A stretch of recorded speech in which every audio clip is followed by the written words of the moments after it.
Vasamshi Junani Yata Vihaya Navani Grananti Naro Purani.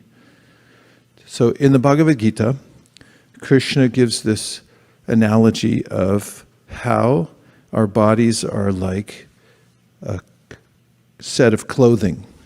We give shape to them because we're inside them, and at some point they wear out. I don't know if you've noticed that, but you wear your clothes for a while, and somehow or other they just wear out. They don't have that new feeling anymore. And you just get tired of wearing them, and they may just not be appropriate anymore, and then you have to get new clothes. We've all had that happen, right?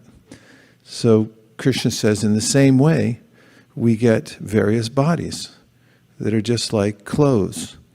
And when the body gets worn out and we get disgusted with it, or when the warranty runs out, the time span that we're allowed to stay in the body wears out, then we have to get a new set. And that process of getting a new set is one of the most avoided topics in human society. It is summarily called death. And people have scanty information about what death is. In some cultures, it feels good, or people feel good by worshiping death. That's where All Hallowed Eve or Halloween comes from. The idea of dancing skeletons and so forth. We sort of dance around the issue or try to face it in various cultural ways in order to come to terms with what it means. And modern psychologists have described how it's one of the topics that most vexes the minds of people in general. And they've given the opinion that most of the kinds of things that we do in life are to avoid thinking about it and talking about it. Lots of distraction and never coming to the point of actually asking the question, what does it mean? What is death? Why do we have to die? And what actually takes place when we die? However, Krishna gives a summary of this in the Bhagavad Gita, as I just indicated, in one verse, and there are many more in which he describes through analogy and through describing what actually happens and why it happens, a series of verses and instructions. And in the Srimad Bhagavatam, we're given an even closer look at what death is and what it's like when it takes place. What's more, there's also a description of what it's like to be born. In fact, we get to go inside the womb and be an eyewitness of the little soul inside the body who's now getting a new body and then comes to consciousness in the womb and realizes what's actually happening. So this morning we'll take a short journey through the Bhagavad Gita and Srimad Bhagavatam to string together some of the sections in which Krishna and his devotees talk about death. So if you weren't in the mood for it, now's a good time to go in the parking lot and get a game of cricket or football going.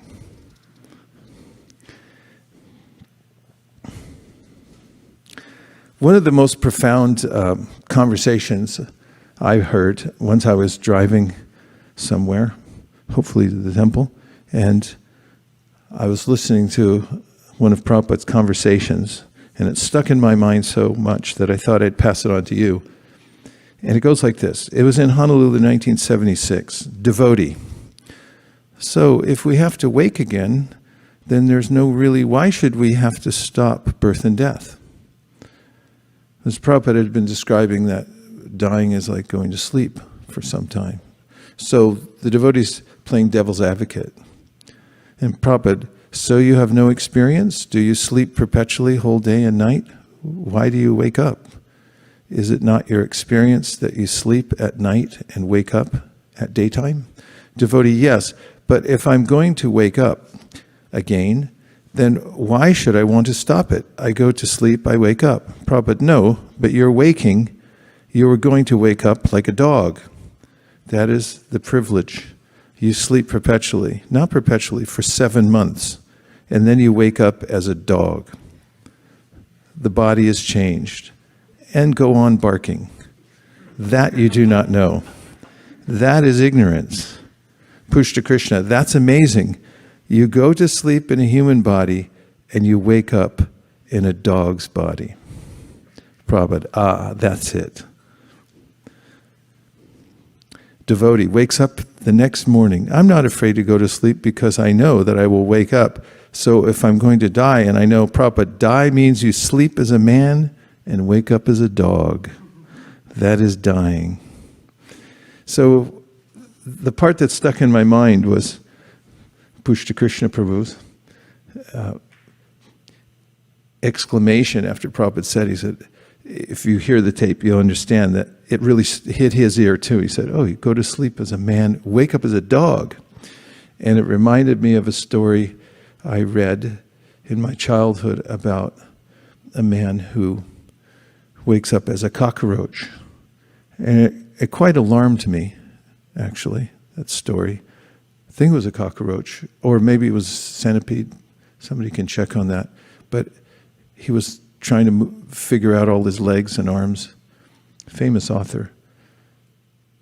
And there's a stark reality to death, and that is, it's not a joking matter, or it's not to be taken lightly, because when you do go to sleep, or you die, you transfer to another body, and at that point, it's out of your hands. A devotee who had been arrested for trespassing solicitation, pretty common offense amongst devotees. He recalled being put in the back of the paddy wagon after having been handcuffed. And there's this sense, once your hands are behind your back, and then you're being pushed into a paddy wagon. And where am I going? Don't worry about it. You're just going. And there's nothing you can do about it at that point. And he recalled to me the feeling of helplessness that he had at that point. It's like, now it's out of my hands. Previously I could have done something about it, but now it's out of my hands. So, although death isn't final in any way, because we're eternal, still there's a finality to the destination that we're going next. And the only time that we can do something about it is before we go into the death throes. Because even then, it's a little late, because whatever we've cultivated throughout our lifetime will generally manifest quite strongly in the last days. It's hard to turn it around, so to speak. That is, our habits and our way of thinking and what we're attracted to at the last moment. Just as Prabhu this morning brought up about taking a test. When you go in, you don't do it 2 minutes before they tell you to put everything away and pick up a number 2 pencil. You do it weeks before, months before. Hopefully you're on track when you walk in. So it's like a final exam. And Prabhupada brought our attention to this again and again, talking about how serious it is, or how seriously we should take it, because that's the final exam. Parikshit Maharaj, who's the protagonist in the Srimad Bhagavatam, then is tested, and he has 7 days to do his last preparation for that final exam. And Shukadeva Goswami is telling him everything that he should have in his consciousness at that time when he leaves the body. So the first section I'm going to read from is in the 3rd canto of Srimad Bhagavatam, starting at the 31st chapter, so 331.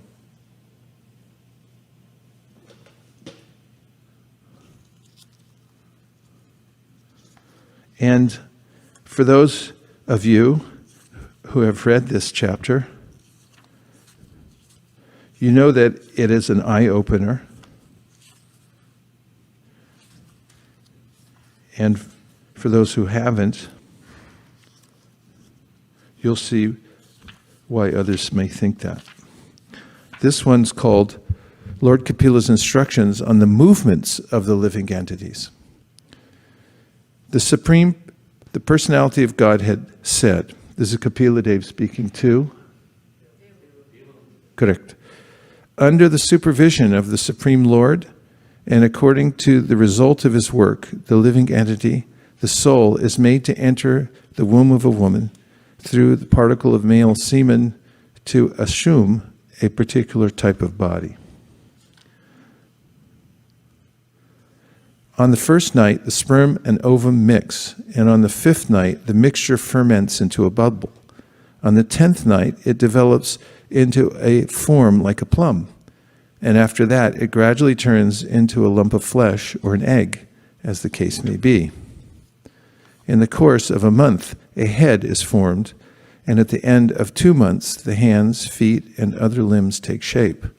By the end of 3 months, the nails, fingers, toes, body hair, bones, and skin appear, as do the organ of generation and the other apertures in the body, namely the eyes, nostrils, ears, mouth, and anus. Within 4 months from the date of conception, the 7 essential ingredients of the body, namely chyle, that's spelled C-H-Y-L-E, please look it up, blood, flesh, fat, bone, marrow, and semen come into existence. At the end of 5 months, hunger and thirst make themselves felt.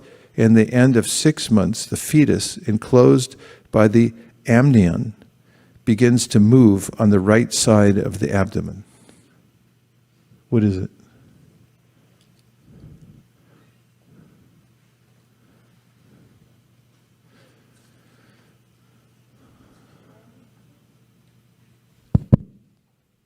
Chyle is a milky fluid consisting of fat droplets and lymph. It drains from the lacteals of small intestine into the lymphatic system during digestion. There you have it.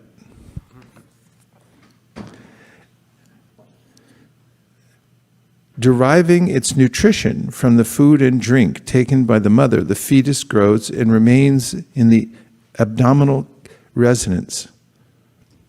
In that abominable residence of stools and urine, which is the breeding place of all kinds of worms, bitten again and again all over the body by the hungry worms in the abdomen itself.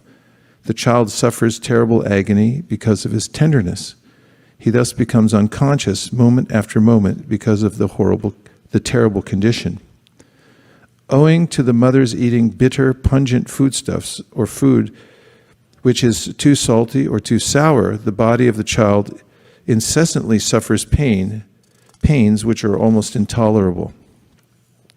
Placed within the amnion and covered outside by the intestines, the child remains lying on one side of the abdomen, his head turned towards his belly, and his back and neck arched like a bow.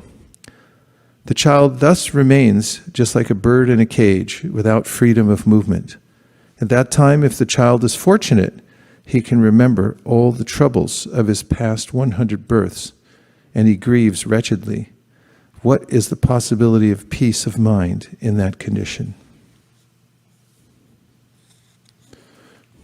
Prabhupada's purport. After birth, the child may forget about the difficulties of his past lives, but when we are grown up, we can at least understand the grievous tortures undergone at birth and death by reading the authorized scriptures like Srimad Bhagavatam.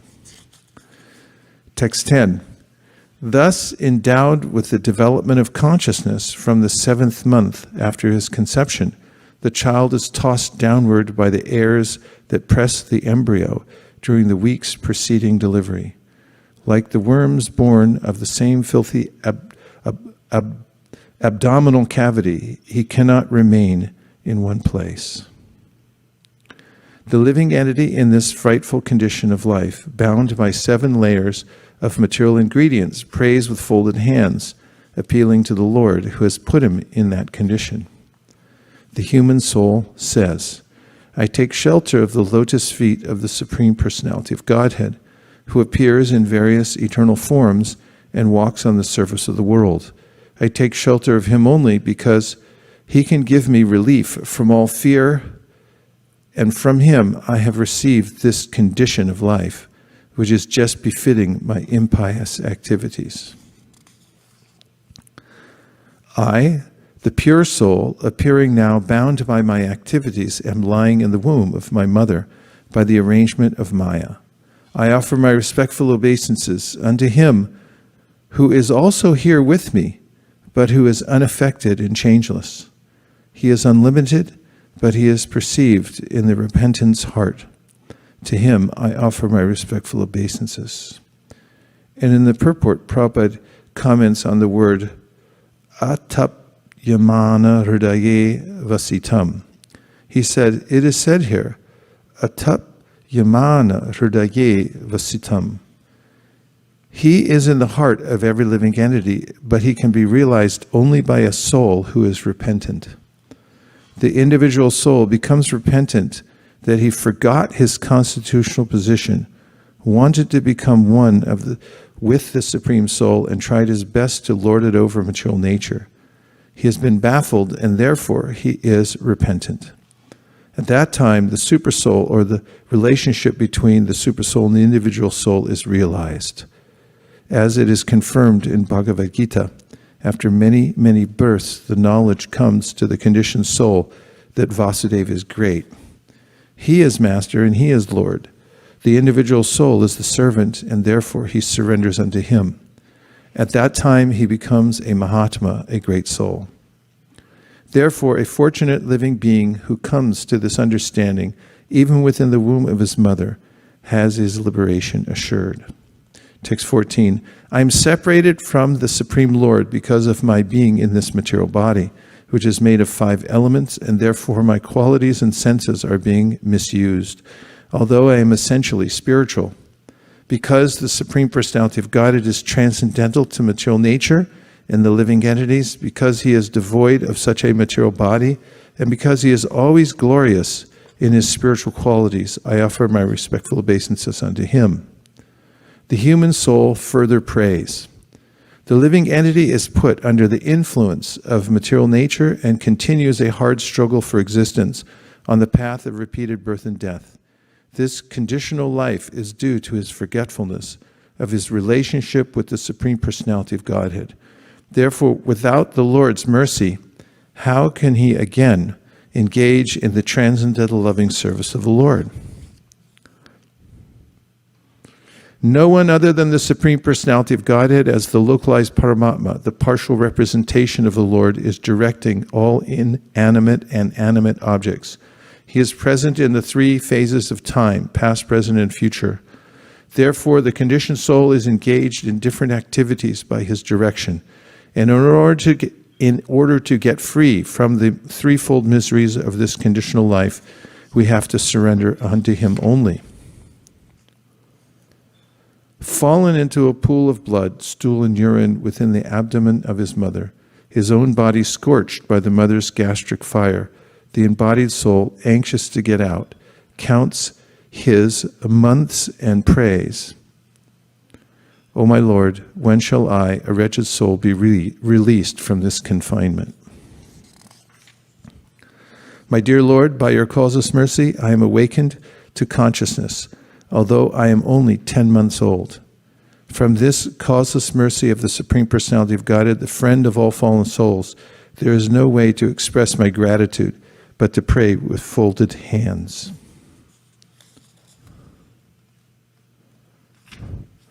The living entity in another type of body sees only by instinct. He knows only the agreeable and disagreeable sense perceptions of that particular body. But I have a body in which I can control my senses and can understand my destination. Therefore, I offer my respectful obeisances to the Supreme Personality of Godhead, by whom I have been blessed with this body, and by whose grace I can see him within and without. Therefore, my Lord, although I am living in a terrible condition, I do not wish to depart from my mother's abdomen to fall again into the blind well of materialistic life. Your external energy, called Deva Maya, at once captures the newly born child, and immediately false identification, which is the beginning of the cycle of continual birth and death, begins. This next verse, 21, it contains the phrase, Surida Atmana, which means with friendly intelligence. Therefore, without being agitated anymore, I shall deliver myself from the darkness of nescience with the help of my friend, clear consciousness. Simply by keeping the lotus feet of Lord Vishnu in my mind, I shall be saved from entering into the wombs of many mothers for repeated births and deaths. The Prabhupada comments in the purport, we do not know where the suffering ends. It does not end, however, by one's changing his body. The change of body is taking place at every moment. But that does not mean that we are improving from the fetal condition of life to a more comfortable condition. The best thing, therefore, is to develop Krishna consciousness. Text 22. Lord Kapila continued, the 10-month-old living entity has these desires even while in the womb. But while he thus extols the Lord, the wind that helps parturition propels him forth with his face turned downward so that he may be born. Pushed downward all of a sudden by the wind, the child comes out with great trouble, head downward, breathless and deprived of memory due to severe agony. The child thus falls on the ground smeared with stool and blood and plays just like a worm germinated from the stool. He loses his superior knowledge and cries under the spell of Maya. After coming out of the abdomen, the child is given to the care of persons who are unable to understand what he wants, and thus he is nursed by such persons. Unable to refuse whatever is given to him, he falls into undesirable circumstances. Laid down on a foul bed infested with sweat and germs, the poor child is incapable of scratching his body to get relief from his itching sensation, to say nothing of sitting up, standing, or even moving. In his helpless condition, gnats, mosquitoes, bugs, and other germs bite the body, whose skin is tender, just as smaller worms bite a big worm. The child, deprived of his wisdom, cries bitterly. In the purport, Prabhupada writes, owing to various kinds of disturbances and being out of the abdomen, the child cannot remember what he was thinking of for his salvation. It is assumed that even if a person acquires some spiritually uplifting knowledge, circumstantially he is prone to forget. 28.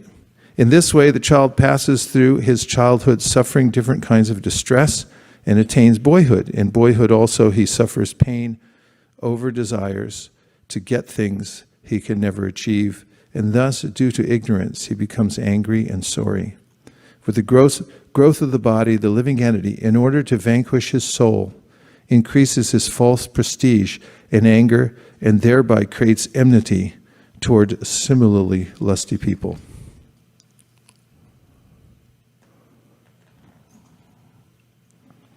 By such ignorance, the living entity accepts the material body, which is made of 5 elements, as himself. With this misunderstanding, he accepts non-permanent things as his own and increases his ignorance in the darkest region.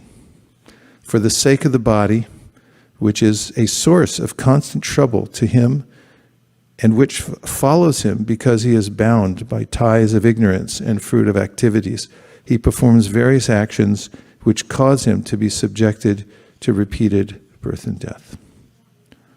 So I'll take it up at a later section of the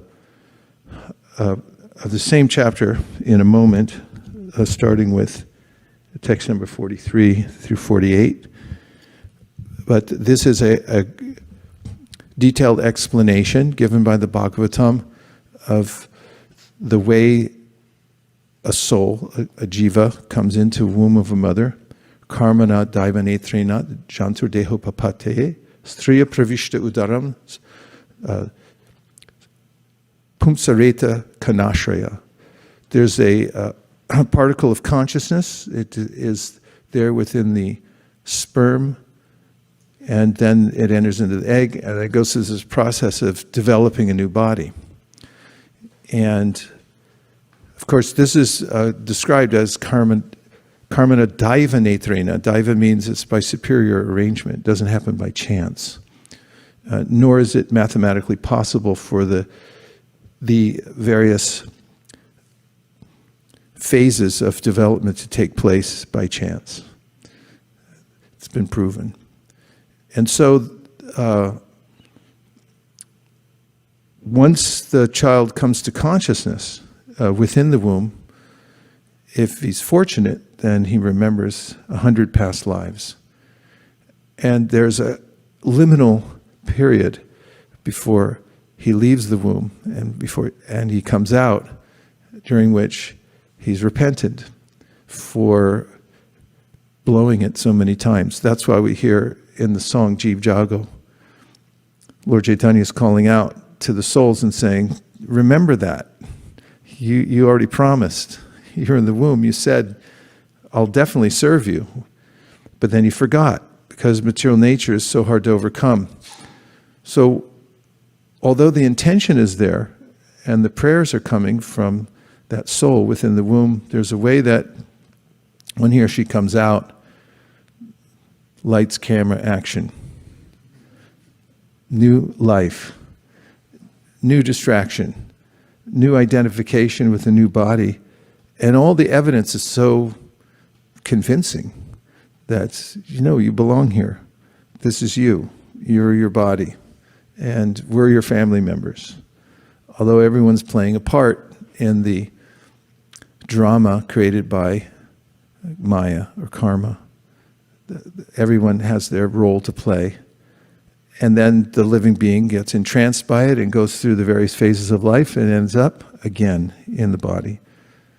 Stopping over in Thailand, once I saw a Buddhist book which described that a living entity has taken so many births in the material world.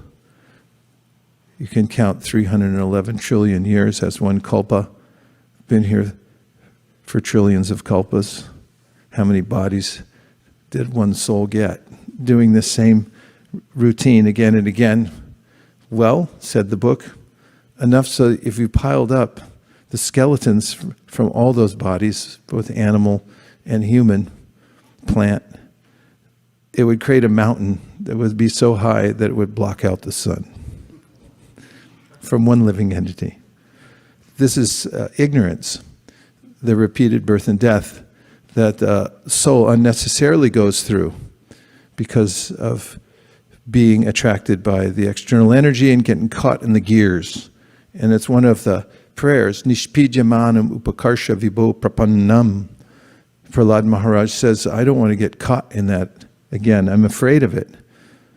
There's a machine in the kitchen in New Dwarka that mixes a lot of dough at one time, and it has big metal paddles on it. And the devotees there warned us, don't get your hand caught in that. You got to be really attentive while you're using it, because if you accidentally get your hand caught in it, then it'll grab your arm and break it into, well, I won't go into details. It's happened though. So the material world, Prahlad Maharaj said, is like a huge grinding wheel. Don't think, I'll just look the other way for a minute. If you get your little finger caught in there, or even your tie, nobody wears ties anymore, you get your shoelace from your Nikes caught in there when you go to casual day at work, and then it'll just pull you right in, and you'll get ground up by it, Prahlad Maharaj says, so be careful. So now we have some of the details of the grinding process of what actually happens. So then we take it up again. I will take a short break in a second. Yes?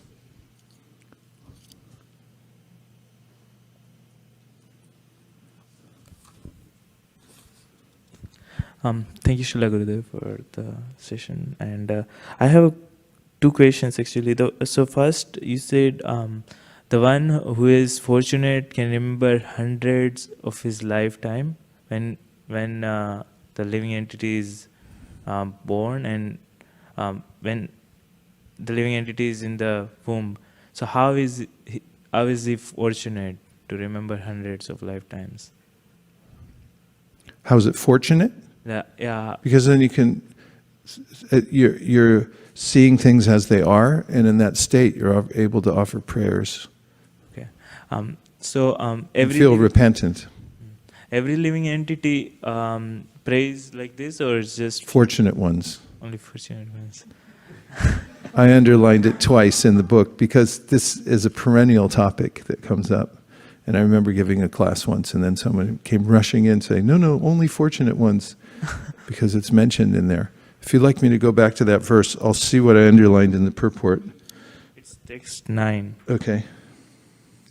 And even text 13, Srila Prabhupada says, one who remembers like this, his liberation is assured. Who repents like this.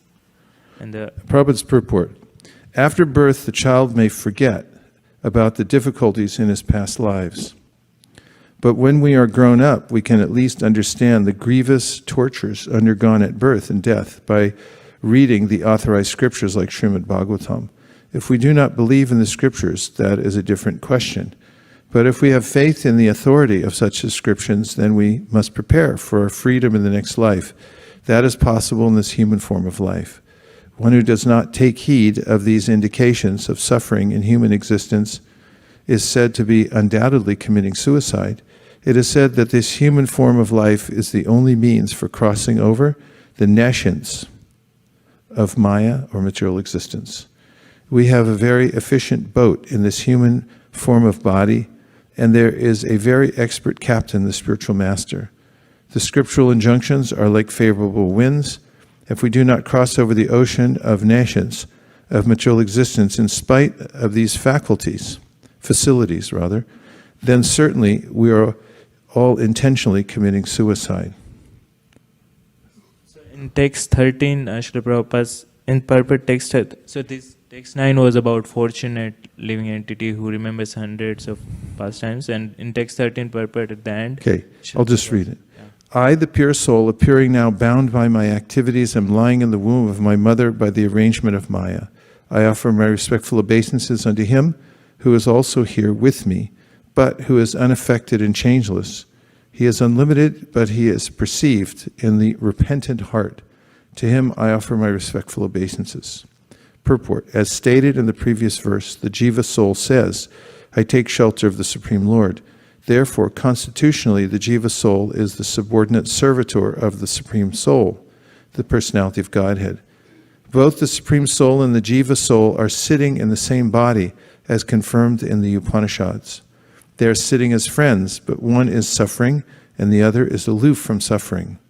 In this verse it is said, Vishuddham avikaram akandabodham. The Supersoul is always sitting apart from all contamination. The living entity is contaminated and suffering because he has a material body, but that does not mean that because the Lord is also with him, he also has a material body. He is avikaram, changeless.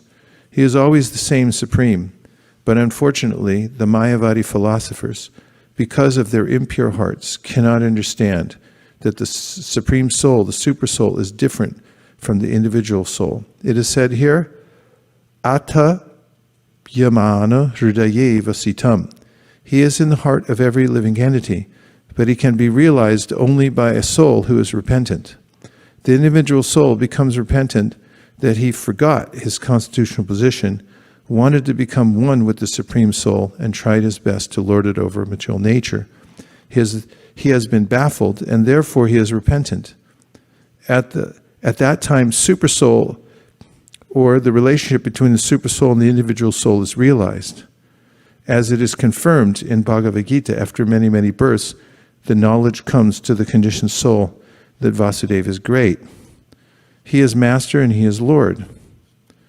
The individual soul is the servant, and therefore he surrenders unto him. At that time, he becomes a Mahatma, a great soul. Therefore, a fortunate living being who comes to this understanding, even within the womb of his mother, has his liberation assured. And your question? So one who is the living entity who are praying is his liberation is assured. The fortunate one. Yeah, but he can forget again.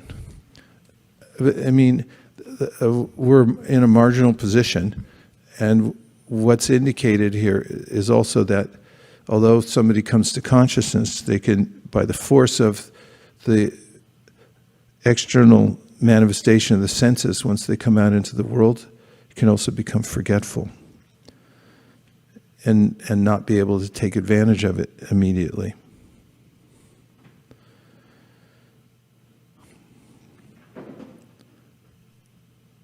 Yes.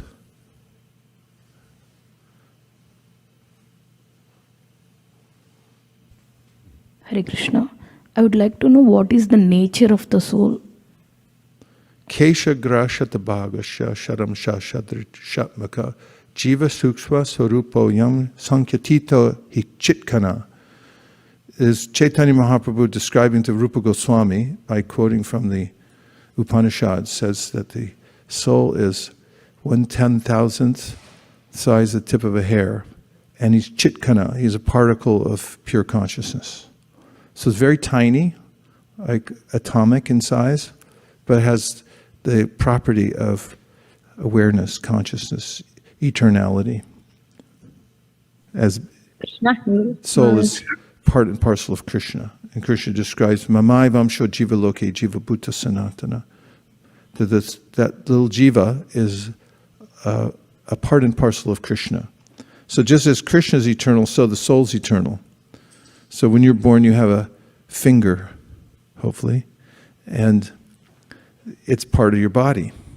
So as Krishna exists, we exist eternally as his parts. But because we're marginal, that's the other description of the soul, is given in the Vishnu Purana, describes that Vishnu Shakti Para Prokta Kshetra Gyakya Tatapara Avidya Karma Sangyangya Tritiya Shakti Rishite. Three general energies of the Lord described here as the internal, the external, and marginal. So the soul is called tatasta, or marginal potency, which means that the soul can cohort with the material energy or the spiritual energy. Although the external energy is inferior, the soul can try to get cozy down here and struggle, or can be transported back to the spiritual energy. Hare Krishna, Guru Maharaj. So spake Sri Chaitanya Mahaprabhu to Rupa Goswami. Go ahead, Dhanavari. Thank you, Guru Maharaj. Sorry to interrupt you. Please accept my humble obeisances to you, Jai Srila Prabhupada.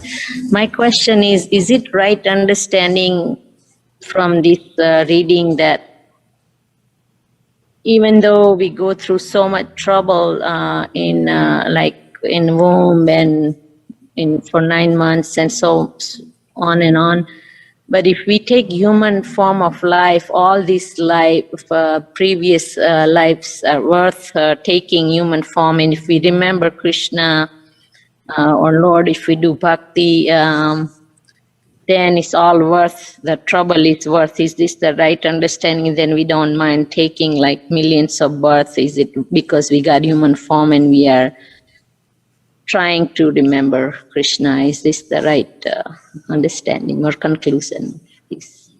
Well, it's not ideal, because it's a royal waste of time taking millions of bodies as an anteater and a mongoose. But there is a sense when one comes to full consciousness of repentance. Why did I waste so much time in the material world separating myself from my service? And then, of course, from the human form of life, one can finish that as Labvam sudulabam idam bahusam bhavante manushya martaram anityam apihadira. It's a rare opportunity, says the Bhagavatam, and you can take something that's anityam, or anityam means it's not eternal, the body, but you can transform it into something that is eternal, which is, you can go there. And Krishna gives this open invitation to everybody that you can move about the universe as you wish. When he says, Yanti Deva Vrita Devan Pitran Yanti Pratirbhata Bhutani Yanti Bhuteja Yanti Mam Yajinopi Mam. You're free to go wherever you want, little jiva. You can go to the demigods, you can go to hell, you can go to the ball game, you can go back to Godhead. It's just what you put your mind and heart into, and therefore Krishna advises us, manmana bhava madbhakto. But it's not necessary that we go through all the different forms of life in order to come to that point, because Krishna already said, just stop now. That's why he so emphatically says in the Gita, Sarvadharaman parityaja, mamekam sharanam. Give up all these other concoctions that you have about what I have to do first, and just surrender to me. You can just shortcut the whole process. Thank you, Guru Maharaj. Looks So like my- San Diego, either that or you move to Mayapur. Okay. Hare Yes, Krishna. Thank you very so Hare much. Krishna. Thank you. Maharaj, can I ask one more related to this question? So is that okay if I quickly ask? Okay. Okay. So you mentioned how do we, in other past life, we are so muda, or we don't know, we are dull. How do we remember, like we don't know what is good, and in so many lives, from bottom, we came from animals to here. So how do we don't know what is good and all. So how do we like get out of in that life? Only this life we are remembering a little bit. So that's what my question. Well, you could follow the Bhagavatam, Guru, Sadhu, and Shastra. A person who is fortunate comes to this alignment with Guru, Sadhu, and Shastra, and take shelter of higher instruction. And rather than taking one's own concoctions about self-help, how to get out, you just take help from the Bhagavatam, the Gita, your Guru, and from all the sadhus who can help you. And if you do that, then there's easy access. In fact, the material world becomes small enough that you can step over it in that case. Thank you so much. Hare Krishna. Pada potena mahatkritena kurvanti kovatsapadam bhavabdim. Comes a little, like the hoof print of a calf, a little water in there, you just step over. Vaikuntha Thank you. Nayaka, coming all the way from Mysore. Dandat Pranam Guru Maharaj, always. Mysore pack. Hare Krishna.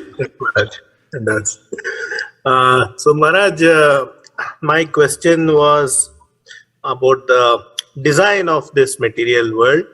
I'm inclined to see, well, this thought came to me that in this world, the odds are stacked against us, and there is a greater chance. The world is designed that it offers us more chances to forget than the chances there are to remember. Right? We see in Jadabharat's pastime that just one slip and he goes off the track. And here also we see that, okay, the Jivatma in the body is actually remembering, but he comes out and he forgets. So I was thinking, seems a bit unfair that there's not a 50-50 chance of us exercising free will. It seems that there are greater chances of, it's designed in such a way that we have greater chances of forgetting. So is this observation correct? And if so, why would it be this way? It's designed according to my desire to forget. And to the degree that I want to remember, then I have a greater and greater opportunity to remember. That's why Krishna says in the Gita, it's not me, It's you. Ye yatamam prapadyante tam satayava bhajamyaham mama vartmanavartanta. Manusya partha sarvasha. All people are on the same path. They have the same career opportunity. And it's the way that we have a responsibility for it also. And Krishna says, nadate kashichit papam nachayava sukritam babu.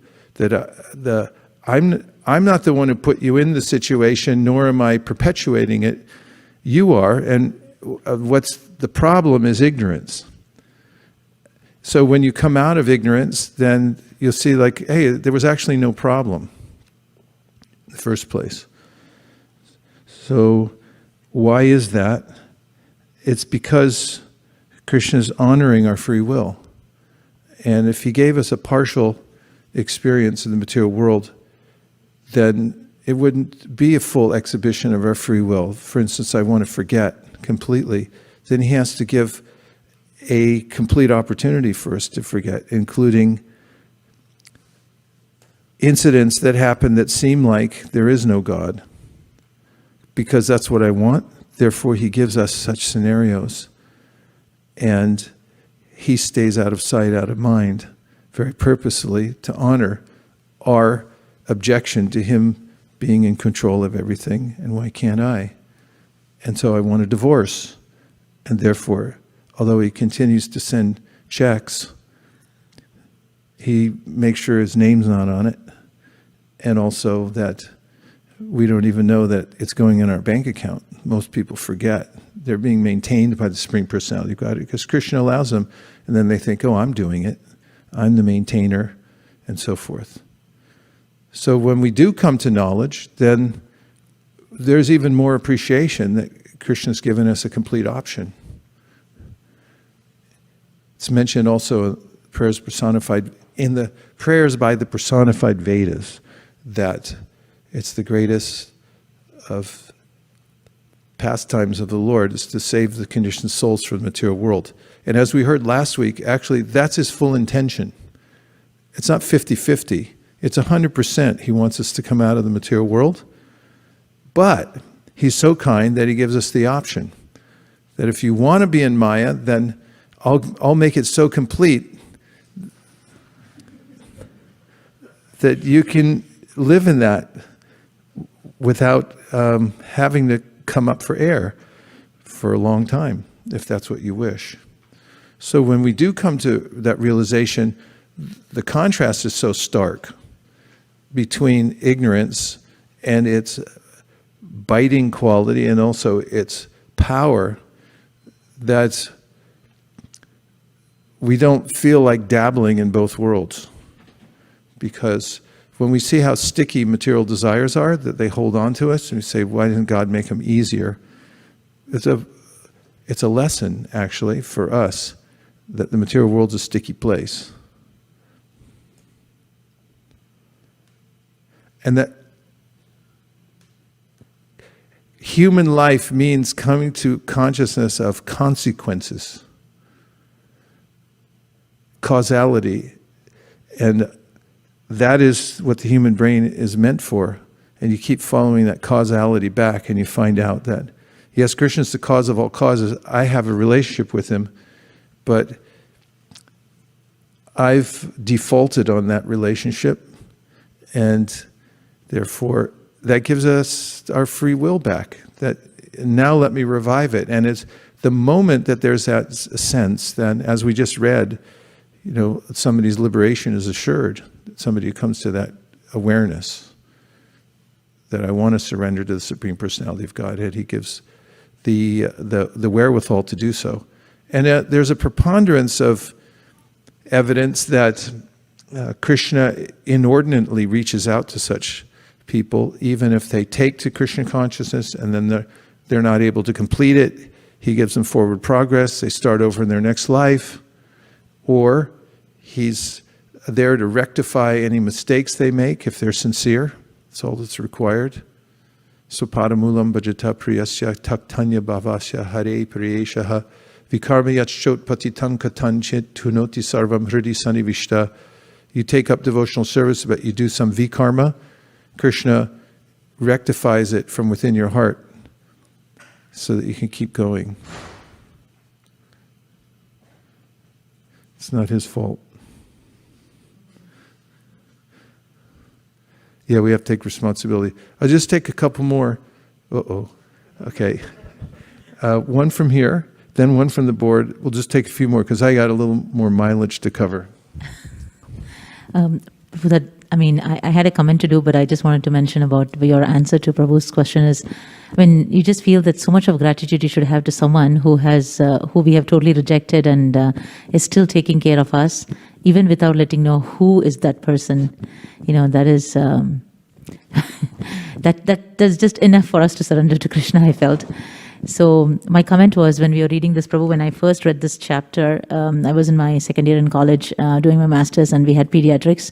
And in pediatrics, my college mates, we were all discussing how Bhagavatam is explaining about every bit. But in pediatric textbook outside world, till 3 months, there is no baby. So because of that, they do Planned Parenthood and abortion and things like that. So I was just thinking that how much more, of course, we're giving a lot of Bhagavatams out, how much more awareness we have to create to the modern world from our side, because we really have this important information. Just not in pediatrics, but I'm sure in every walk of life. I just was thinking about that. Thank you. Yeah, thank you. Bhagavatam has everything. Okay, Bhakti Roman. Oh, Hare Krishna, Guru Maharaj, please accept my humble obeisances. I was just realizing, as I had one question. As a super soul and our soul, they reside in one body. And as I understood, what is the main obstacle between those two, our soul and super soul, in order to reconnect directly, so our soul can get this guidance directly from super soul? Is that our false ego, our mind is on the way in between those two? Yes, the Bhagavatam, Haviyogendra says, Bhayam dviti abhinibeshatasya ishad apetasya viparya yosmiti tanmayata buddha abhajetam bhaktyayakayesham gurudevatatma. That the problem is created by the individual soul being turned away from Krishna. He takes an adverse attitude. Apetasya is turned away opposite direction. Then viparyayo means the wrong smriti. He becomes wrong-headed and everything becomes opposite because he thinks then I'm a competitor to the Supreme Personality of Godhead. And therefore fear arises, a fear of death, fear of shortage, of scarcity. Economics is the study of scarcity, scarce resources. And then tadmayatat buddha abhajetam bhaktyayaka yesham gurudevatatma, when one becomes inclined towards devotional service and then wants to reconnect, then all he has to do then is turn his or her attention back towards Krishna. And he says, bhaktyayaka yesham gurudevatatma. You should do it through the guru. Both commentators, they say, you see Krishna as guru, you should also have a guru and be one-pointed in serving your guru, because that way then you're reconnecting, you're expressing your intention of facing Krishna, serving Krishna, no longer being a competitor but a servitor. So that's why it's important to have a little reminder. As you turn the wrong way, sir, please turn around. Thank you, Guru Maharaj. Thank you very much. Yes? Is that Shringara Rasa? Hare Krishna Shringara Rasa.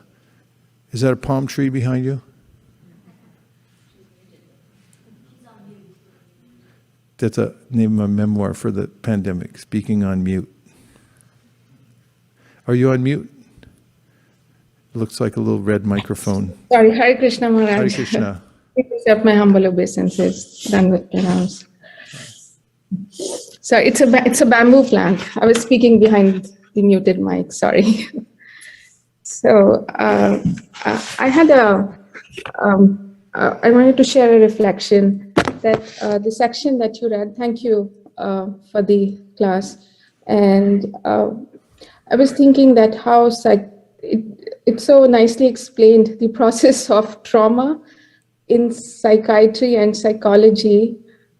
So trauma is talked about, but they only talk about trauma related to this life and how something happened, whatever happened in the childhood, and it resulted in whatever personality or whatever problems you are having. But here, how Srimad Bhagavatam explains that this trauma is not from one life, but this trauma we've been inflicting on ourselves life after life due to these innumerable births and deaths that we've taken. And the real cause of trauma is our forgetfulness of our relationship with Krishna, and how parents or anyone who inflicts trauma is just a very, very insignificant instrument in the hands of the bigger picture of destiny and material energy. So that's what I was thinking. Yes, an important point about the continuing trauma. So sometimes people ask the question, what use is karma if I can't remember everything? And how is it didactic in that sense? And one of the ways of understanding it is that our memory is, there are various kinds of memory, and one of them has to do with our overwhelming feeling, which could be described as trauma of being in the material world and experiencing again and again repeated birth and death. This is what Patanjali Muni describes in the Yoga Sutras as abhinibheshita, which is absorption in trying not to die. Clinging to life, life after life, is our main occupation, actually. From cradle to grave, I'm trying to avoid death. And I'm trying to distract myself in a lot of ways from it because I'm so traumatized by it. It's the main thing that vexes me throughout my life. So we're kind of living in trauma until we get reconnected with Krishna. Thank you. We may have to ask you more questions about the psychological literature for some standard points that are made by psychologists about memory and trauma. Gandharvika Radha, anybody else in the audience has a question lined up? Okay, you'll be the last one. Okay, go ahead, Gandharvika. Dandavat pranams, Prabhu. The main point that you made, that the consciousness of the human being should be used in analyzing the consequences and the casualties of his actions. I think that if we just understand that one sentence, then it will help stop us from implicating us in more and more karma. So that's a very loaded sentence, and one lifetime could go in that sentence. But thank you for that, Prabhu. Hare Krishna. Yeah, the more mature somebody becomes, the more they think in terms of causality.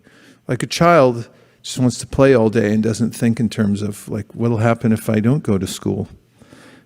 And animals that are, their consciousness is more constricted, can't trace out the origin of certain things. Like with a cat, if you take a little paper bird and tie it to a string and put it on a stick, you go around all day long, and the cat will only chase after the little paper bird without ever looking up the string and up the stick and then looking at you and going, hey, wait a minute, you're the one doing this. It just thinks, there's a bird, I gotta get it, gotta get it, gotta get it.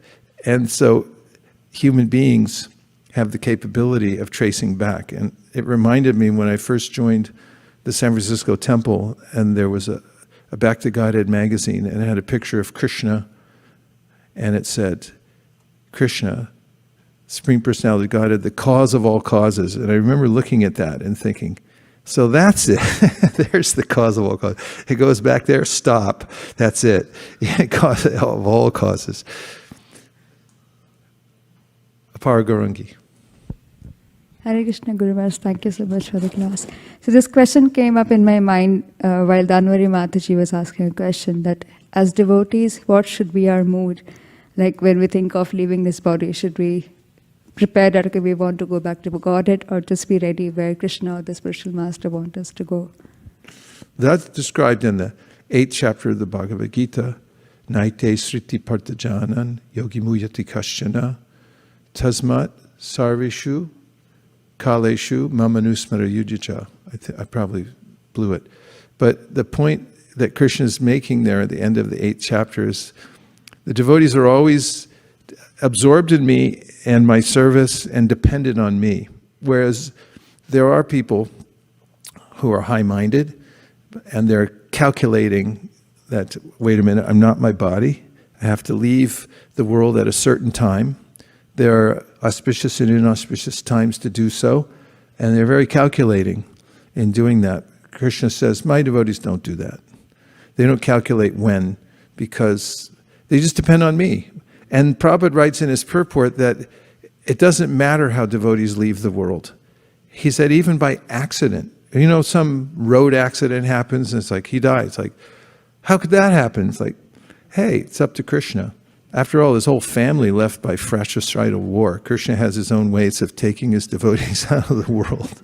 So don't second guess the devotees. But we should plan ahead that we could die at any time. This is one of the points of the Bhagavatam, Narayana, Ante Narayana Smriti. Keep the end in mind. Put it at the top of your priority list. It'll change your life if you say, I'm prepared for death.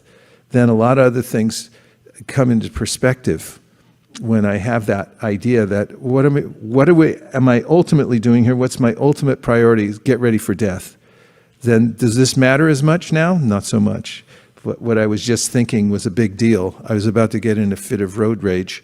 And yes, Nirkula? Just a quick thing.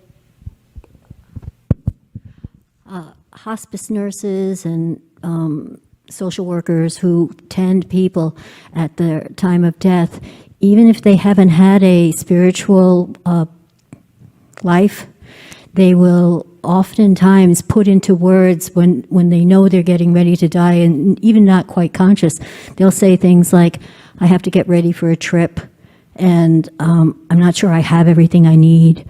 When I was with your dad, he spoke about an exam.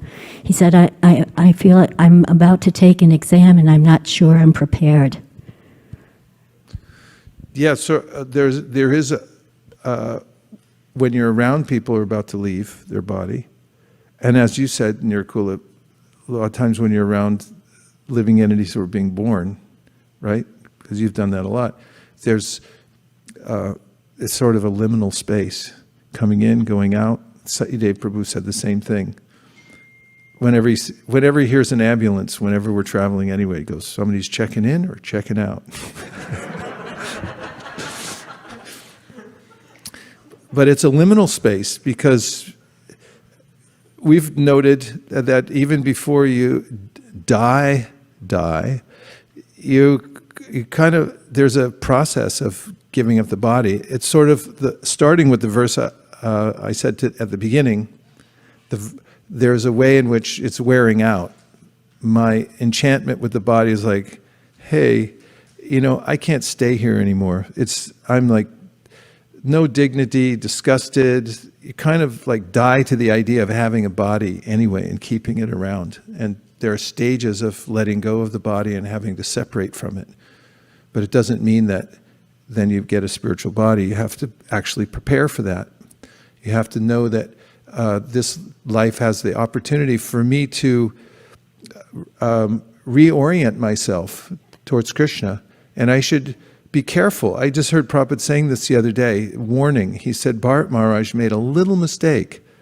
And look, he had to take a couple more births. He said, so you have to be very careful. So we should be deliberate. We should be thinking, yes, I want to go back to Godhead. Yes, I want to think of Krishna at the time of death. Am I wasting any time? Or am I filling my brain and my heart with things that are contrary to that vibration?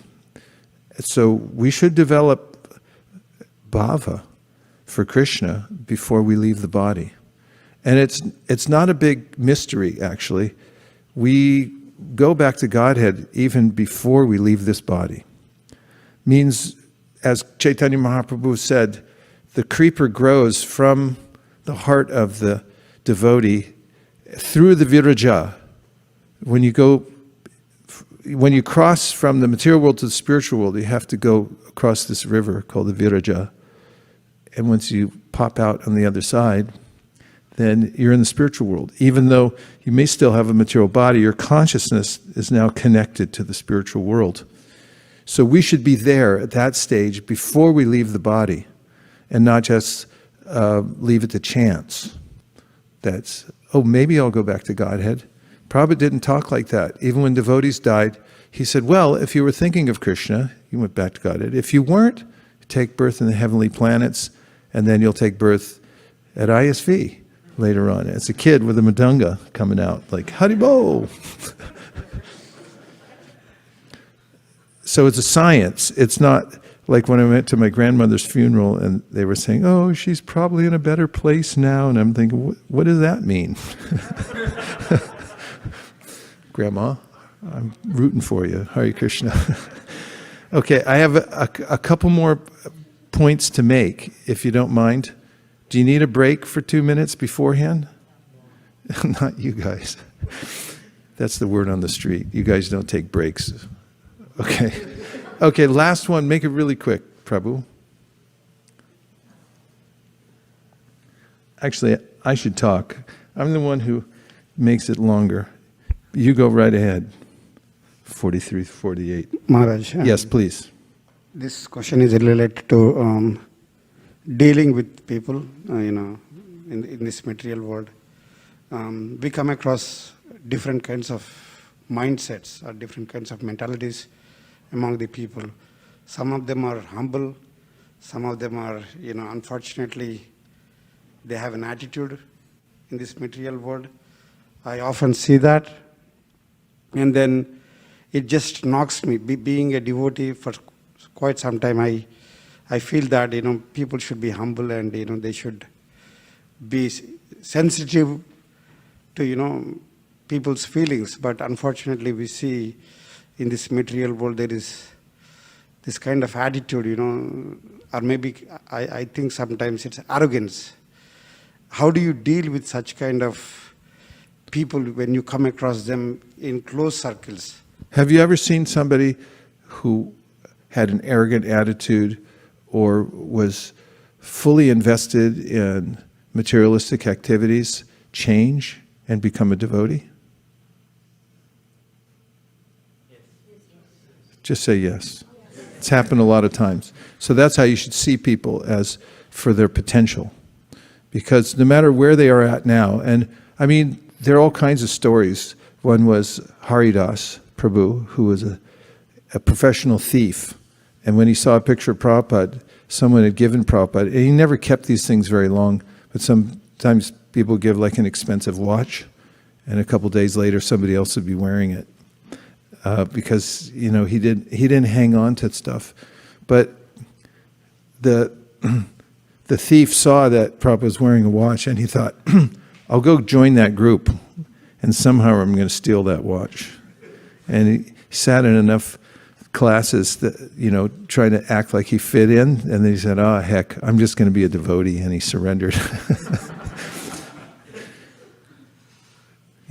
Krodha kama sahaja pranayadi bhiti vatsalya moha guru gaurava sevya bhava sanchintyatasya sadrishim taramapurete govindamadi purusham tamaham bhajami. Brahma says people approach Krishna out of lust, anger, natural friendly love, all different types of ways, and they become purified. So humility means that actually I should look at myself. Make it your religion to examine your own faults. Don't worry about the other ones. They'll get rectified in due course of time. Best thing is to offer them compassion and an opportunity to become purified. They don't mean it. They're nice living entities. They'd rather be pure devotees, but they forgot. So we're supposed to remind them. And just like, just recently, was talking to a doctor. And doctor had talked to a patient. And the patient was not in his right mind. And he became ornery towards the doctor, even though the doctor's trying to help him. Became ornery. So then we noted in the doctor that he wasn't disturbed because it's happened to him millions of times. You approach a patient and patient goes, ah! Here's the guy trying to save you. And you want to, it's like, get out of here! It's like, are you disturbed? And no, I'm not disturbed. He's not in his right mind. So devotees see others like that they're not in their right mind. And so those who are inimical, the Shastra says, you don't have to mix it up with them immediately, but you should definitely maintain sat achar, says Jiva Goswami. You should have the mentality, it's like, they should be saved somehow. Somehow we have to figure out how to help them. Okay, so I'm going to read a small section here, since you voted for no break, and I'll try to be succinct. Starting on 3:31:43, Kapila continues, due to his particular type of body, the materialistic living entity wanders from one planet to another, following fruitive activities. In this way, he involves himself in fruitive activities and enjoys the result incessantly. In this way, the living entity gets a suitable body with a material mind and senses, according to his fruitive activities. When the reaction of his particular activity comes to an end, that end is called death. And when a particular type of reaction begins, that beginning is called birth. And in the purport, the last paragraph, Prabhupada writes, it is clear that a particular body is given to the living entity for a particular type of activity. This process is going on perpetually from a time which is impossible to trace out.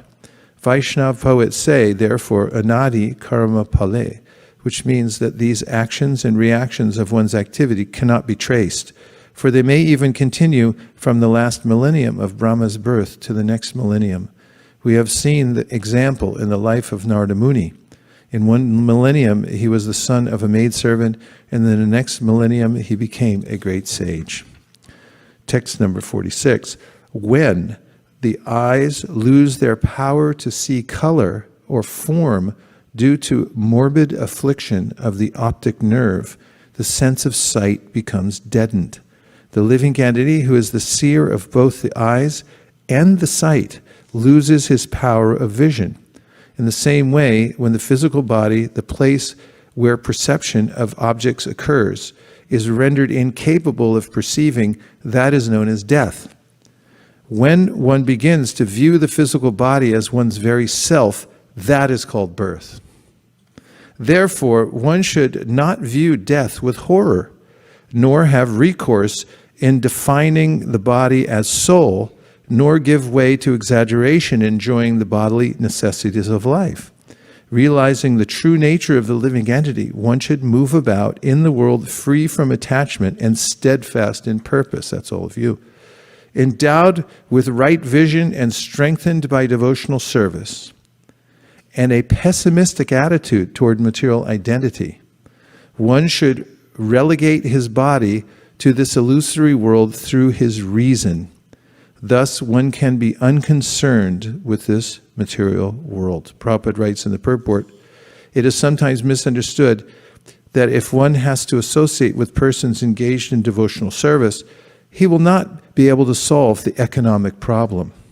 To answer this argument, it is described here that one has to associate with liberated persons not directly, physically, but by understanding through philosophy and logic the problems of life. And that ends that chapter. I went to the pertinent parts that I wanted to discuss today in that section. And this awareness of a new body is called birth. You come out and it's like, hey, wait a minute, I got fingers again. Here I am again. Once you become aware of that, that's called birth.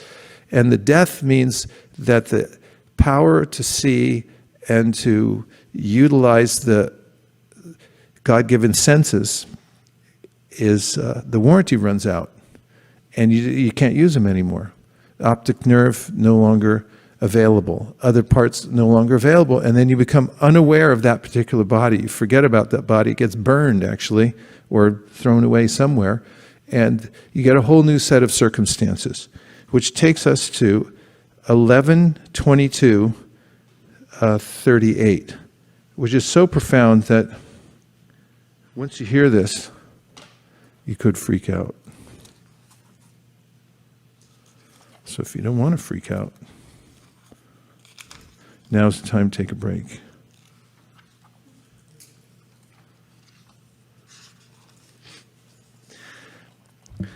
This is called Elements of Material Nature, and it proceeds like this. The mind, bound to the reactions of fruitive work, always meditates on the objects of the senses, both those that are seen in this world and those that are heard about from Vedic authority. Consequently, the mind appears to come into being and to suffer annihilation along with its objects of perception, and thus its ability to distinguish past and future is lost. Everyone okay? Okay. It gets better and better, so just hang in there. When the living entity passes from the present body to the next body created by his own karma, he becomes absorbed in the pleasurable and painful sensations of the new body and completely forgets the experience of the previous body. This total forgetfulness, for one reason or another, of one's previous material identity is called death. O most charitable Uddhava, what is called birth is simply a person's total identification with a new body. One accepts the new body just as one completely accepts the experience of a dream or a fantasy as reality. Just as a person experiencing a dream or daydream does not remember his previous dreams or daydreams, a person situated in his present body, although having existed previously to it, thinks that he has only recently come into being. Because the mind, which is the resting place of the senses, has created the identification with a new body, the threefold material variety of high, middle, and low class appears as if present within the reality of the soul. The self thus becomes the creator of external and internal duality, just like a man who gives birth to a bad son. My dear Uddhava, material bodies are constantly undergoing creation and destruction by the force of time, whose swiftness is imperceptible. But because of the subtle nature of time, no one sees this.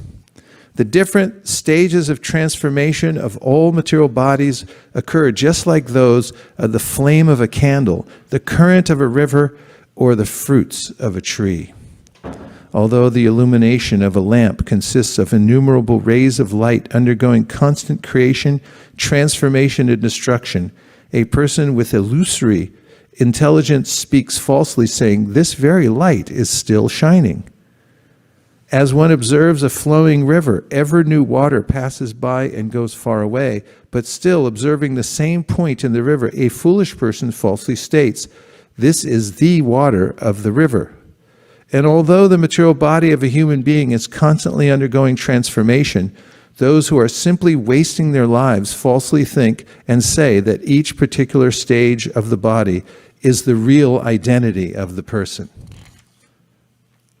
A person does not actually take birth out of the seed of past activities, nor being immortal does he die. By illusion, the living being appears to be born and to die, just as fire in connection with firewood appears to begin and then cease to exist. Impregnation, gestation, birth, infancy, childhood, youth, middle age, old age, and death are the 9 ages of the body. Although the material body is different from the self because of the ignorance of material association, one falsely identifies oneself with the superior and inferior bodily conditions. Sometimes a fortunate person is able to give up such mental concoction. By the death of one's father or grandfather, one can surmise one's own death, and by the birth of one's son, one can understand the condition of one's own birth. A person who thus realistically understands the creation and destruction of material bodies is no longer subject to these dualities. One who observes the birth of a tree from its seed and the ultimate death of the tree from maturity, after maturities, certainly remains a distinct observer separate from the tree. In the same way, the witness of the birth and death of the material body remains separate from it. An unintelligent man failing to distinguish himself from material nature thinks real nature to be real. By contact with it, he becomes completely bewildered and enters into the cycle of material existence. Made to wander as the reaction of his fruitive work, the conditioned soul, by contact with the mode of goodness, takes birth among the sages or demigods. By contact with the mode of passion, he becomes a demon or human being, and by association with the mode of ignorance, he takes birth as a ghost or in the animal kingdom. 3 more verses. Just as one may imitate persons whom one sees dancing and singing, similarly the soul, although never the doer of material activities, becomes captivated by material intelligence and is thus forced to imitate its qualities. Just as trees appear to be quivering by their reflection in agitated water, or as the earth appears to be spinning to one who has spun his eyes around, or as the world of a fantasy or dream appears to be real, O descendant of Dasharha, in the same way, the soul's material life, his experience of sense gratification, is actually false. So I just wanted to enter that into evidence. And in the Srimad Bhagavatam, 4th canto, 28th chapter, verse number 1, you're still all okay, right? Are you all feeling liberated? Okay, 428.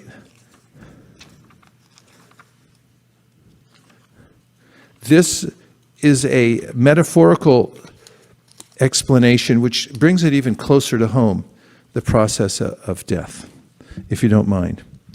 From this chapter, Puranjana becomes a woman in the next life. The great sage Narada continued, "My dear King Prachinabarhishat, afterwards the king of the Yavanas, whose name is fear itself, as well as Prajvara, Kalakanya, and his soldiers began to travel all over the world." So this is a metaphorical story, which is Narada Muni talking to King Puranjan. And he tells the story of another king who got entangled in the material world. And the king had, in the story, had been searching all over the world to find a suitable place to enjoy. So he found a very beautiful place, and then, lo and behold, he saw a beautiful woman. And the plot thickened, because they met in the middle of a park, and there were birds singing and flowers blooming. And he said, like, "Who are you?" And she said, "Who are you?" And he said, "Where have you come from?" He said to her, and she said, I don't have any idea, but I'm here now." And that was enough. So then they started a relationship, and it went through various phases. And they enjoyed together. They also got separated for a little while and had some fights. But then ultimately, in the course of their lives, they forgot that they were getting old. And then this is the stage at which Narada is describing in the metaphorical context of how the city of 9 bodies, which is the way the metaphor goes of the body, is getting attacked by these outside forces. And this is how death occurs. Are you ready for it? Okay. Once the dangerous soldiers attacked the city of Puranjana with great force. Although the city was full of paraphernalia for sense gratification, it was being protected by the old serpent, which is the life air. Gradually, Kalakanya, with the help of dangerous soldiers, attacked all the inhabitants of Puranjan city and thus rendered them useless for all purposes. When Kalakanya, daughter of time, attacked the body, the dangerous soldiers of the king of the Yavanas entered the city through different gates. They then began to give severe trouble to all the citizens. When the city was thus endangered by the soldiers of Kalakanya, King Puranjan became overly absorbed in affection for his family.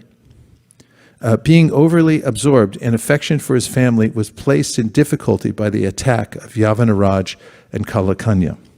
So the allegorical person is Puranjana, the real person is Prachinabhari. When King Puranjana was embraced by Kalakanya, he gradually lost all his beauty. Having been too much addicted to sex, he became very poor in intelligence and lost all his opulence. Being bereft of all his possessions, he was conquered forcibly by the Gandharvas and the Yavanas. King Puranjana then saw that everything in his town was scattered and that his sons, grandsons, servants, and ministers were all gradually opposing him. He also noted that his wife was becoming cold and indifferent. When King Puranjana saw that all his family members, relatives, followers, servants, secretaries, and everyone else had turned against him, he certainly became very anxious. But he could not counteract the situation because he was thoroughly overwhelmed by Kalakanya. The objects of sensual enjoyment became stale by the influence of Kalakanya. Due to the continuance of his lusty desires, King Puranjana became very poor in everything. Thus, he did not understand the aim of life. He was still very affectionate toward his wife and children, and he worried about maintaining them.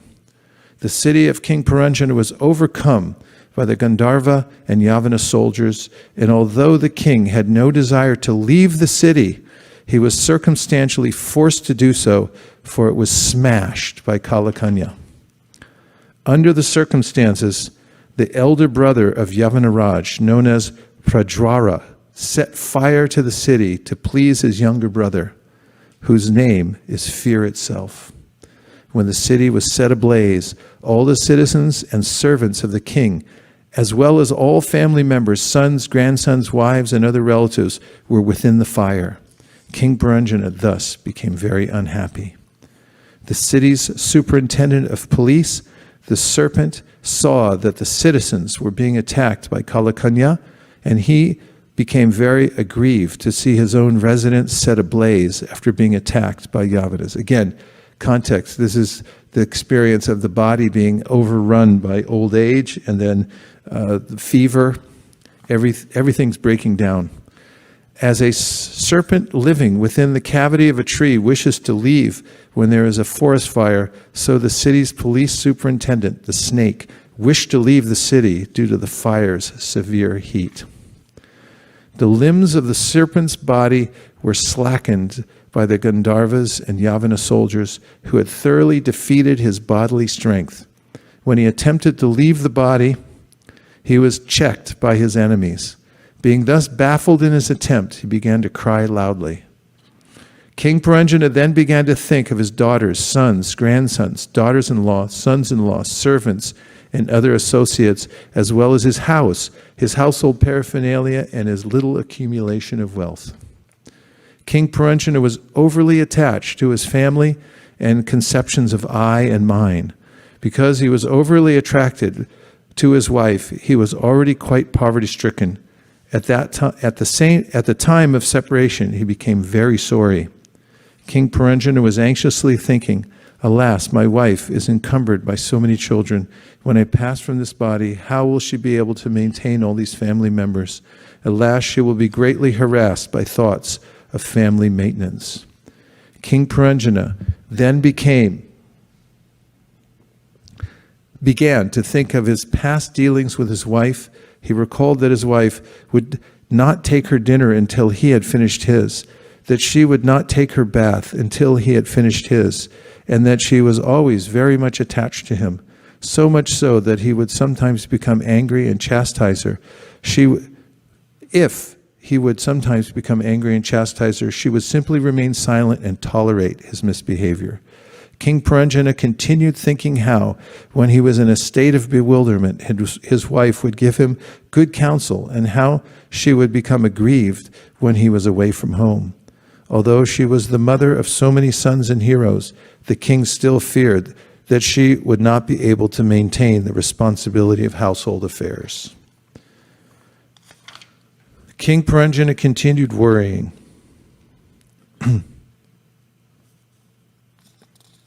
Is that right? After I pass from this world, how will my sons and daughters, who are now fully dependent on me, live and continue their lives?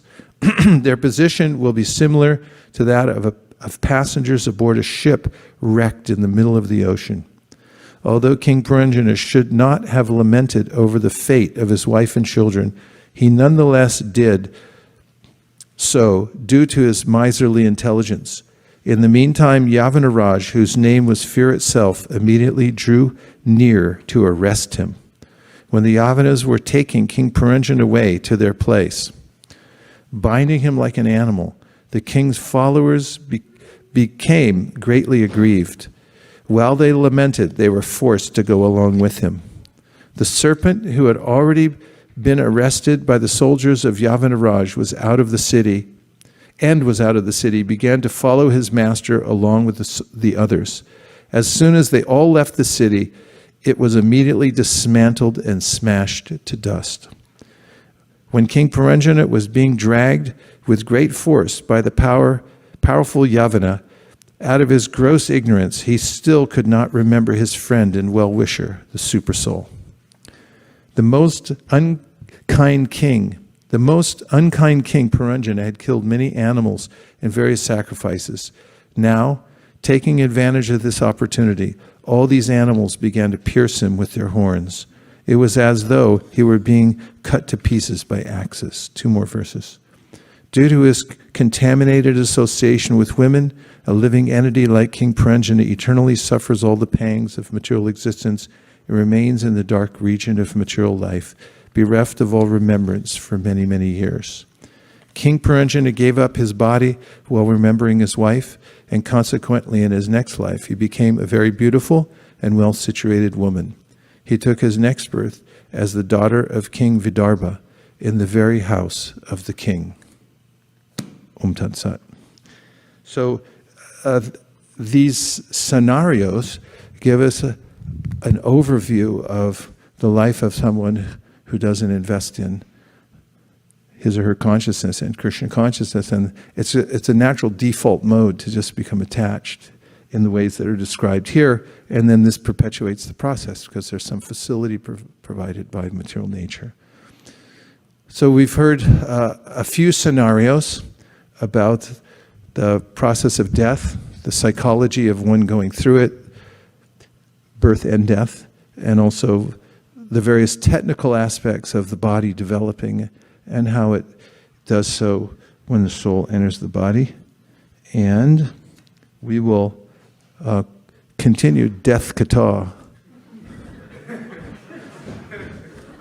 2 weeks hence, because next week is our meeting with Sankirtan devotees from all over ISV. We'll be reaching out to other various departments at ISV to have meetings in the next several weeks to talk about and brainstorm ways to improve in all aspects of